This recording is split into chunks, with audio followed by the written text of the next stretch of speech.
Hello there everybody, What Culture Wrestling's Adam Cleary here, and it is time to talk about Sister Abigail. No, not because of that weird lass on Twitter who did the fake, Liv Morgan, Bray Wyatt let her in thing, just because something's going to happen on Friday and it feels like a good point to go back and recount the entire story. Right, so upon debuting in WWE, Bray Wyatt immediately spoke about a Sister Abigail. He did this big, long, rambling promo that I'm going to detail to you now. In that vignette, didn't he? He said that she taught me from a young age. She said, you gotta get them before they get you. A rattlesnake skin's the same color as the leaves, she said, and we all understood her. She led us with love, but she taught us that the fires, well, they were our friends too. The world is an evil place, she said, and we agreed, and I was there. And there, when she took her final breath, she pulled me in close and she said, you're the one. She said they chose you long before you ever were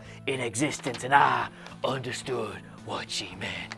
I mean, he says I understood what she meant, but no else did they? But that didn't matter. That didn't matter at all. Wyatt was the new spooky supernatural horror. He was the new Undertaker, and fans went to lengths, extreme lengths, to start decrypting all the clues that were in his promos, like her touch could save the world, but her kiss burns it to the ground. Make you think. And you know what, as hokey as it seems looking back at it now, when Wyatt used to talk about Sister Abigail originally, it was genuinely this haunting, ethereal presence. Like the fact we never got to saw her would invoke some of the scarier moments in the Blair Witch Project. It was actually pretty good. He always spoke about her as this haunting, metaphysical presence, and that the fact that his father had died at a young age in a boating accident. So were we supposed to take from this one or two things? Was she this predator that, this spooky predator who'd come in and raised Wyatt from a young age? Or was he just trying to hype up her name because it was the same name as his finisher and that was supposed to put that over? We didn't really know. And as time went on, Wyatt would always make reference to her in his increasingly baffling promo. She became sort of a spirit guide for him. That's probably the best way to put it. And she was revealed as being the source of his, admittedly quite lame, supernatural powers. All we knew, though, was that she was dead. Or, dun dun dun, was she? And then in the spring of 2014, it all came crumbling down when John Cena cut one promo on Bray Wyatt. He says, this Sister Abigail of yours sounds like a lovely woman, but hopefully you guys aren't twins, otherwise she might be the ugliest woman on the planet. To rapturous laughter from all the 8-year-olds in the crowd. And that was it. Done. Dead. We could not really take it seriously after that. It was now the butt of jokes. And because WWE fans are a hopeful bunch, they began to create their own image, their own ideal of Sister Abigail, purely because WWE dropped the ball on doing it themselves. And even though we knew that she had to be older than Bray Wyatt, that didn't stop fans from coming up with a particular kind of image for Sister Abigail, did it? And by particular kind of image, I mean every single large-breasted alt girl you'd ever tried to shag in a rock club night. Big titty goth girlfriend. Perhaps she was this ethereal, haunting presence. Perhaps she was some ageless witch who lived in a forest, or as everybody wanted, perhaps it was literally just Paige in Danny Filth makeup wearing a low-cut top. Because of course. Now, of course, this version of Sister Abigail never did make it to WWE television because it was just a weird, masturbatory fantasy of the fan base. And as we all know, WWE don't do masturbatory fantasies like that, do they? They're always blonde. But we have had two versions of Sister Abigail sort of actually make it to television, and the first was on the part of Randy Orton, where they did that I want to call it the Firefly Funhouse match, the swamp murder match that they had. She was constantly referenced in that. When he burned down the Wyatt family compound with the corpse of Sister Abigail allegedly inside, this completely spun Bray Wyatt out, even though she was clearly already dead. So maybe that's something to do with the disrespect he was showing her place of rest. He literally pissed on her grave. But that's, of course, that's not the version of Sister Abigail I want to talk about, is it? Because fast forward to summer 2017 and the nearest of misses, the most sliding doors moment in the history of any professional wrestler's career, Bray Wyatt teased an actual reveal for Sister Abigail that was...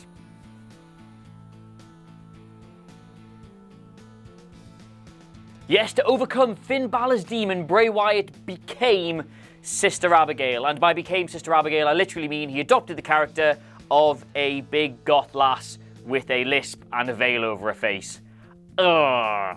Yep, in October 2017, he cut one of the most hysterically bad promos you have ever seen in your life. He put loads of black eye makeup on, he spoke through a voice modulator, he just rambled nonsense, and not even the kind of nonsense we liked him spouting, just even more incoherent than that. If you watch WWE's official YouTube clip of this at 2 minutes 33 seconds, you can make out the audible laughter of fans in attendance. It was just so bad. But this is what I mean about it all being a sliding doors moment, because a case of, I think it was mumps or shingles or something, stopped Bray Wyatt from fulfilling this match. It never happened. We got AJ Styles versus Finn Balor instead, and we got to forget all about this ever happening, and that was pretty much him done in any serious capacity on the main roster. Fate intervened here to stop him doing this, and then Fate apparently read the Squared Circle message boards on Reddit and realized how badly he was being buried by WWE Creative, because this year he re-emerged with one of the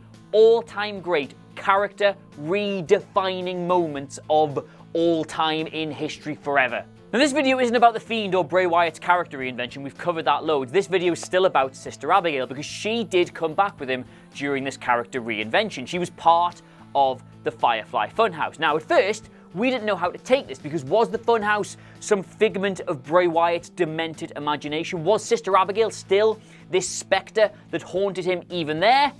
No, she wasn't, because Seth Rollins literally burned it down. Sister Abigail was a puppet that Bray Wyatt liked to play with. Just to let you know where we're at with all of this, Bray Wyatt used to refer to himself as the seducer, the accuser, and the destroyer. And in established WWE canon to date, Sister Abigail has been ugly twin sister, drag act, sock puppet. Now, it isn't the best omen, this, but we know we're getting a new addition to Firefly Funhouse this Friday night on SmackDown. Bray Wyatt has said as much. WWE's official Twitter accounts have said as much. Even putting aside all that fake stuff from that last who was drawing the costume and it was all this, that, and the other, put that to one side, all the clues suggest this is gonna be Liv Morgan. What clues, you ask? Well, there are absolutely loads. Bray Wyatt said not long ago that there is always room for one more in the Funhouse, while a laugh track played in the background, which most people think is literally a carbon copy of a laugh Liv Morgan did during a promo on the main roster a few months ago. They put them together, it's the same laugh. And then not long after that, Liv Morgan herself posted a few pictures on a Twitter account of her getting her ass handed to her by Charlotte, which was the reason she left television, with the caption, "I cried, now I laugh." Then she posted the numbers, and I'm going to make sure I get this right, 16189191514518, which if you take that as reading 16, 18, 9, 19, 15, 14, 5, 18, spells the word prisoner. She also retweeted the Pop Vinyl account recently, which has now changed its entire profile so that its picture is of the Pop Vinyl of The Fiend and its banner picture is of the Firefly Funhouse.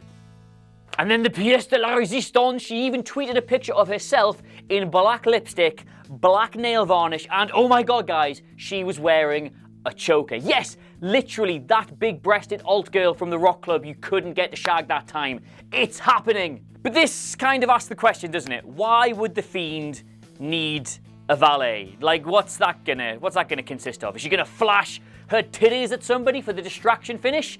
I don't think so. Like, I'm not even being facetious here. The Fiend is, almost to the point of ridicule, an unkillable monster. He just absorbs punishment. The only way he's been beaten was in the worst booked finish to a Hell in a Cell match, or indeed any match, I think I've ever seen. Because, oh my god, Seth Rollins was gonna kill him. Like, he doesn't need somebody to valet him. I mean, unless WWE have some major aspirations for the Mixed Match Challenge this year, in which they need Fiend and Lady Fiend to go and win the thing, which, admittedly, now I think about it, would actually be quite good. I don't really see the need for this at all, although I would be delighted for Liv Morgan. But of course, the question you always need to ask in these situations is that, you know, is there some amazing, logical, long-term booking angle here that we just can't see and will be really good? And if so, how long would it take WWE to then ruin it? And here's the thing, right? I really truly hope Liv Morgan is not Sister Abigail. If she is getting involved in this segment somehow, I hope it's some new, entirely new creation that fits in with what Bray Wyatt is trying to do with this character, not something that harks back to one of WWE's most embarrassing creative failures. Just a reminder, Wyatt played her with a lisp. And that's the disturbing truth about Sister Abigail. However excited we might be getting about what happens on SmackDown this week, she is a stark reminder that WWE just is not equipped to handle this kind of mythology. Like, they just make it up as they go along, regardless of how good the performers' ideas actually are. Like, her touch can save Bray Wyatt, but WWE's kiss of death will inevitably burn it all to the ground. Probably. But as ever, far more interested to know what you, yes you, Gary, think about all of this, so let me know in the comments below, and of course don't forget to like, share, and subscribe. But in the meantime though, thank you so much for watching. I, of course, been Adam Cleary, who probably needs a blip, blip, blip, blip thing at some point, and I'll see you soon. Bye.